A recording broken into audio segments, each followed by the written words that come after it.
Hello, hello les amis de la chaîne Animanimus Tarot, heureux de vous retrouver aujourd'hui et je vous propose de regarder ensemble quels sont les messages que vos guides souhaitent vous transmettre pour la période du 15 décembre au 15 janvier 2024.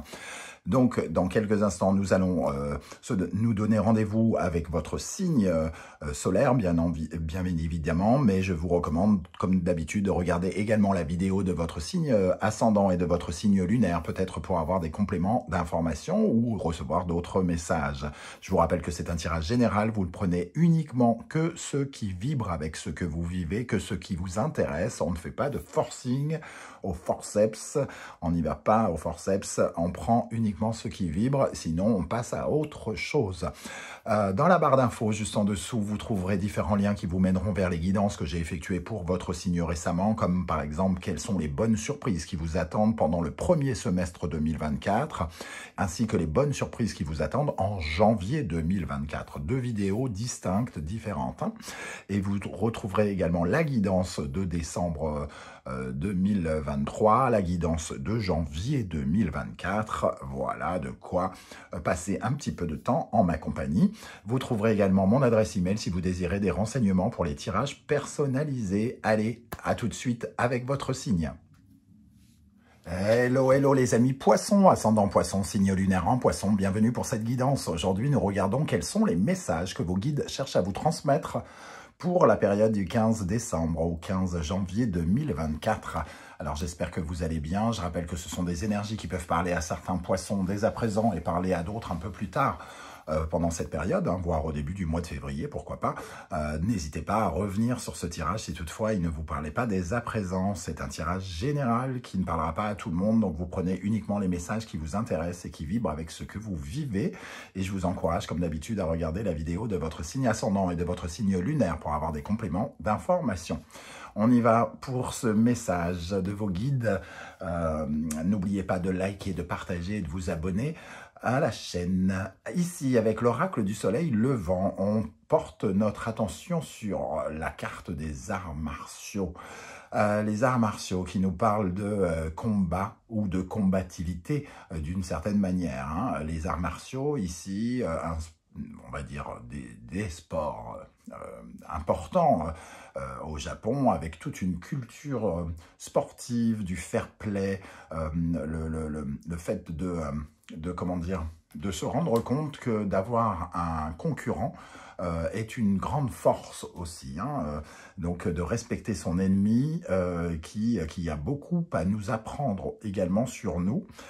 Les arts martiaux ici nous disent que peut-être vous êtes justement en conflit avec quelqu'un, avec vous-même ou avec quelqu'un de l'extérieur. Il y a une certaine forme de force déployée par rapport à votre combativité. Alors évidemment, cette carte, elle peut venir nous dire, dans un premier temps, on verra après pour compléter, que soit vous ne pensez pas à vous défendre, soit vous ne pensez pas à attaquer, mais que quelque part, cette combativité n'est pas peut-être pas pleinement assumée quelque part. Il y a quelque chose en vous qui se combat et qui combat peut-être mal ou qui combat en baissant les bras peut-être aussi. Il peut y avoir un sens du sacrifice, qui est souvent attribué aux poissons parce qu'il y a une certaine forme de dévouement chez les poissons qui s'intéressent aux autres de façon très empathique. Il y a un côté très empathique chez les poissons. Et ici, ça nous parle de votre combativité. Alors évidemment, on va essayer d'en savoir plus. Et notamment avec le tarot de Marseille, nous avons l'énergie du diable ici. Et le tarot mystique, nous avons le 10 de coupe et le 9 de coupe. Tiens, intéressant, deux cartes importantes des coupes. Alors, on voit ici, avec ces deux énergies de coupe, que vous avez justement le côté empathique dont on vient de parler, le côté amour, le côté, oui, amour, donner de l'amour aux autres et vouloir le bonheur à tout prix. Ici, le 10 de coupe, c'est être heureux, être en phase, être en osmose. Le 9 de coupe, c'est réaliser ses rêves affectifs, être le mieux possible par rapport à ses émotions. Ici, on voit qu'il y a une sorte d'enjeu pour moi par rapport à cet affectif, à cette soif d'idéal, quelque part. Hein, parce que ici, forcément, les deux ensemble, ça nous parle d'une certaine forme d'idéal amoureux, d'un idéal de vie, de vouloir atteindre le bonheur suprême, entre guillemets. Mais on vous voit ici avec accompagné du diable. Il y a un lien qui vous unit à cela, peut-être. Un lien de peur, un lien de dépendance, peut-être aussi. Vous avez peut-être peur de perdre le rêve. Le rêve de votre vie, quelque part, hein, le côté idéal ici. Donc, peut-être que vous refusez de voir certaines choses. Il peut y avoir une certaine forme d'illusion face au diable qui nous fait croire que quelque chose, qui nous fait croire au bonheur suprême ici, ou alors on en est pratiquement obsédé. Vous êtes peut-être obsédé par ce bonheur suprême, idéal, à tel point que vous acceptez des choses qui ne seraient pas logiques ou pas bon d'accepter. Donc la problématique de la défensive, entre guillemets, de ne pas savoir se défendre, de ne pas pouvoir défendre ses intérêts aussi, hein, quelque part, avec cette énergie. Ou alors, au contraire, vous vous battez pour obtenir à tout prix ce bonheur, qui est presque, le mot qui me vient à l'esprit, il est presque figé, il y a quelque chose d'idéal ici, et il y a une peur peut-être hein, de cet enjeu, de ce bonheur qui est trop gros, qui est trop grand, qui est trop puissant, qui est trop idéalisé. Et il y a une certaine forme de drogue par rapport à ça. Le diable parle de ce côté addiction. On est addict à l'émotion, on est addict à l'empathie, on est addict au sacrifice peut-être, hein, avec toutes ces énergies de coupe ici. Ça nous parle aussi de l'illusion quelque part, hein, de ne pas voir certaines choses.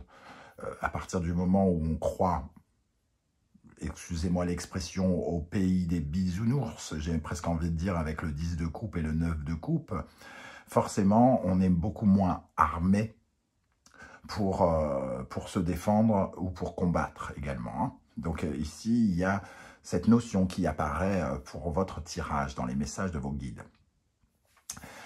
Ici, avec la sagesse de l'oracle, nous avons l'énergie des fondations solides. Ah, on vous parle des fondations solides pour vous dire que vous êtes, quelque part, les armes, elles sont à l'intérieur de vous. C'est votre ancrage dans la réalité qui peut vous aider ici. Hein. Ne pas être trop dans le rêve, dans l'idéalisation pourrait vous aider. Les fondations solides, c'est être dans le concret. C'est regarder ce qui est concret. Est-ce que vous menez, est-ce que vous êtes en conflit avec quelqu'un? Est-ce que vous êtes en accord avec vous-même? La question peut se poser ici, parce que les fondations solides, c'est porter son attention sur tout ce qui est clair, concret, avec énormément de discernement, entre guillemets. Hein. Et c'est aussi, la fondation solide, c'est ce qui nous sert à nous sentir protégés, nous sentir en sécurité. Donc, à quel point cette énergie-là, est-ce que vous ne vous sentez pas en sécurité, les amis poissons? Ou est-ce que vous pensez ne pas être capable de vous mettre vous-même en sécurité et que vous êtes peut-être dans une sorte de sentiment ou de relation qui crée une certaine forme de dépendance et que vous n'êtes pas suffisamment sûr de votre poids, entre guillemets. Les fondations solides, ça me fait penser tout de suite à un arbre et les racines de l'arbre qui lui permettent, quand il y a une tempête, de ne pas sombrer, de ne pas tomber. Il bouge, mais il est bien ancré dans la réalité. Et ici, peut-être que c'est là-dessus qu'il faut vous baser. Vous pouvez vous ancrer davantage dans la réalité et vous serez davantage plus solide aussi. Hein. Ok, quels sont les points positifs sur lesquels vous pouvez vous appuyer pour être plus heureux? Qu'est-ce qui est bon pour vous pour être plus heureux ici avec l'oracle du soleil levant? Nous avons l'énergie du onsen. Le onsen, c'est la guérison, c'est la détente. C'est la relaxation. Alors peut-être que ça évoque une certaine forme de stress par rapport à de l'idéalisation. Vous êtes peut-être déçu ou Vous êtes peut-être déçu de ce que vous vivez, vous ne ressentez peut-être plus les vibrations d'amour, de joie que peuvent représenter ces cartes. Et vous en êtes finalement dépendant parce que vous n'arrivez pas à vous détendre. Ici, il peut y avoir un combat intérieur contre des démons, des peurs, des choses qui vous, finalement, vous harcèlent quelque part. Esclave un peu de ses sens. Et on vous dit ici, vous avez le pouvoir de guérir. Vous êtes connecté avec ce royaume de l'eau. Alors ici, dans les onsen, c'est de l'eau très très chaude, certes, mais vous êtes connecté à ce pouvoir de guérison, à ce pouvoir de purification aussi. Il y a besoin ici de vous détendre, de vous relâcher, de peut-être justement pour certains de lâcher le combat, de ne plus être dans la bataille et d'être dans une certaine forme de quiétude, d'apaisement, de guérison de quelque chose. Alors on va regarder ici, nous avons le 9 d'épée. Le 9 d'épée nous parle de nos pensées négatives, du fait de ne pas réussir à sortir de nos vieilles histoires aussi. Le 9 d'épée nous parle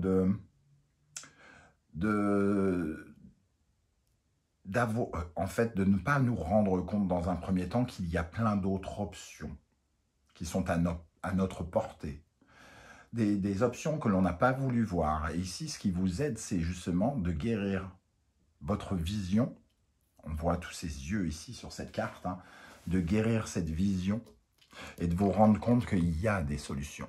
Il y a des solutions à votre portée. Que vous pouvez sortir de cette zone de cauchemar, d'insomnie, de stress. En reposant le tout sur vos fondations solides, sur la vérité, d'une part. Le 9 d'épée vous oblige à avoir une réflexion qui vous ouvre les yeux, qui vous donne le discernement. Ici, il y a la possibilité de guérir ce discernement en vous sentant solide, en sentant que vous pouvez assurer vous-même votre sécurité. Il y a des bases ici que vous avez construites sur votre expérience, sur votre parcours, sur vos capacités, sur vos réussites. Des bases que vous n'écoutez peut-être pas assez, sur lesquelles vous ne portez peut-être pas assez votre attention parce que vous portez plus d'attention sur l'idéalisation du bonheur. Le bonheur, tu me fais toucher le bonheur. Mais est-ce qu'on est entièrement lucide? Est-ce qu'on ne met pas, par exemple, quelqu'un sur un piédestal ici? Et quand on met quelqu'un sur un piédestal, on a tendance à se réduire aussi, hein, et peut-être à rentrer en combat contre soi.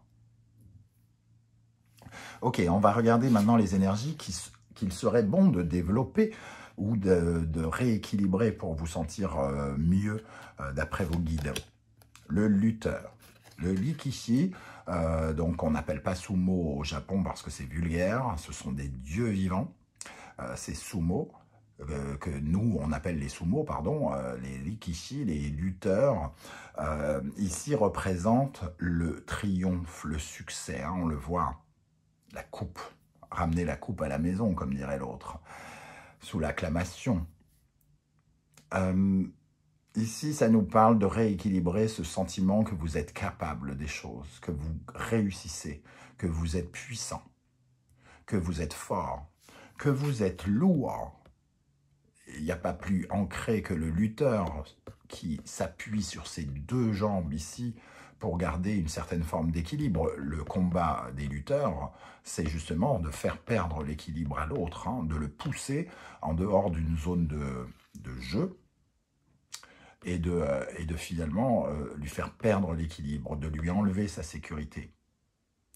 Ici, votre capacité un peu inconnue, pas inconnue, mais sur laquelle vous devez travailler, c'est justement votre capacité à réussir, à être un vainqueur, les amis poissons.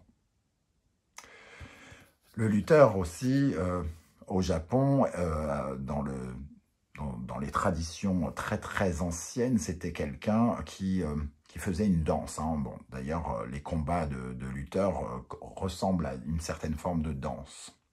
C'était une danse de la fertilité, la capacité à enclencher, à créer son monde, à être dans le succès. Voilà ce sur quoi vous devez travailler. La deuxième carte, le 5 de bâton. On nous parle de votre combativité, justement, ici. Hein, le 5 de bâton et les arts martiaux, ici. Le 5 de bâton, c'est se battre pour ses opinions. C'est se retrouver face à un débat.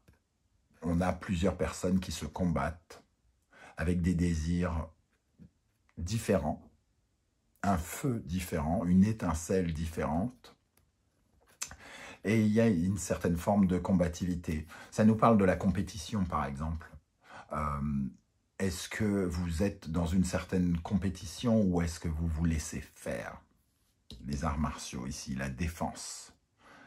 Il y a, j'ai l'impression, cette notion qu'il vous manque actuellement un peu de combativité et un peu de croyance par rapport à votre confiance en vous, pour vous rendre compte que vous avez des capacités, que vous êtes puissant et que vous pouvez vous battre, que vous avez aussi des arguments à défendre ici, hein, avec ce 5 de bâton. Ça nous parle de stratégie, on voit un jeu d'échecs ici, hein. Comment vous avancez vos pions et le fait de ne pas laisser les autres avancer les leurs, ne pas gagner la partie. On a vraiment cette notion de gagner ici. Vous oubliez que vous pouvez gagner, que vous êtes fort.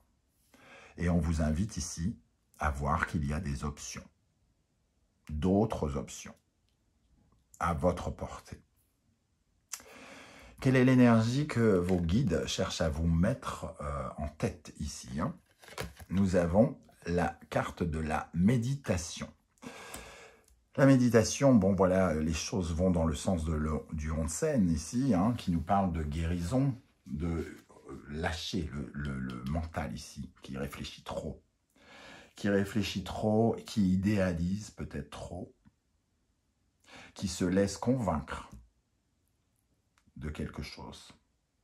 On ne combat pas le flou, l'illusion peut-être,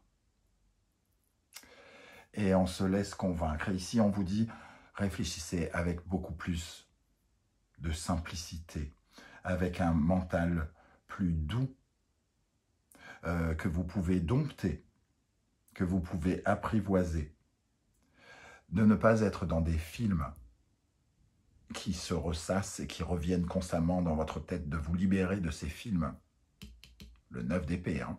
Ici, on nous parle de ressasser, d'avoir la tête qui tourne en boucle sur certaines choses et qui nous empêche de voir les issues de secours, les sorties de secours.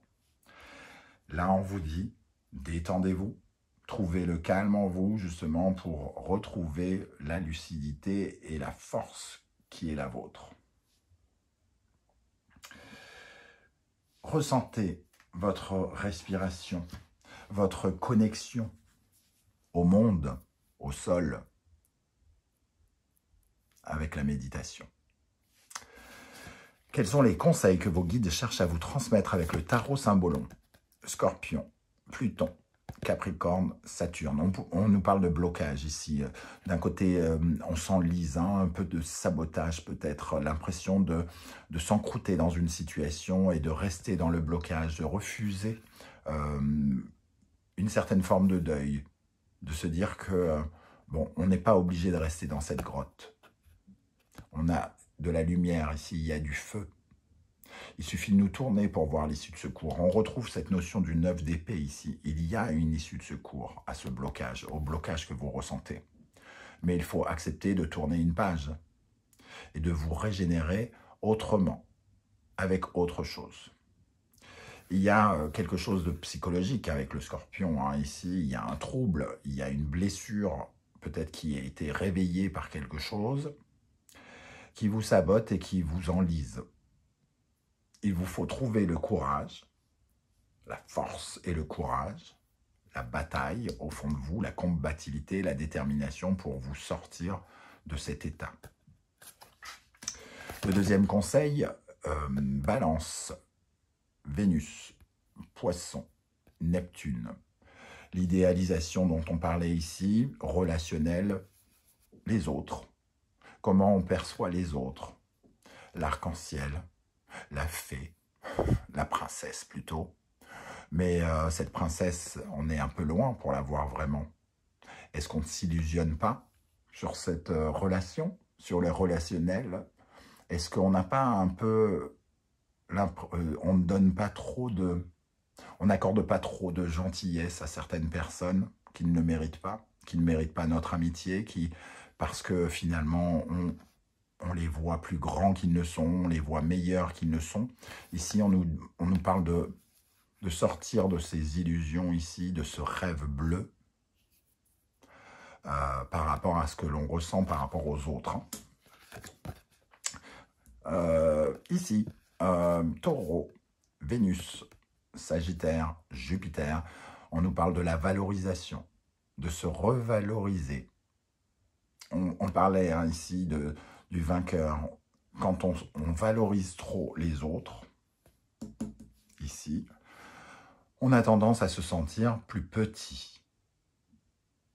Mais pour ça, il faut refuser, entre guillemets, que ce soit les autres qui nous valorisent. Vous devez vous-même vous accorder beaucoup plus de valeur d'après les guides. Allez, on termine avec les énergies des portes de l'intuition. Quels sont les messages pour les poissons pour la période du 15 décembre au 15 janvier? On va prendre celle-là.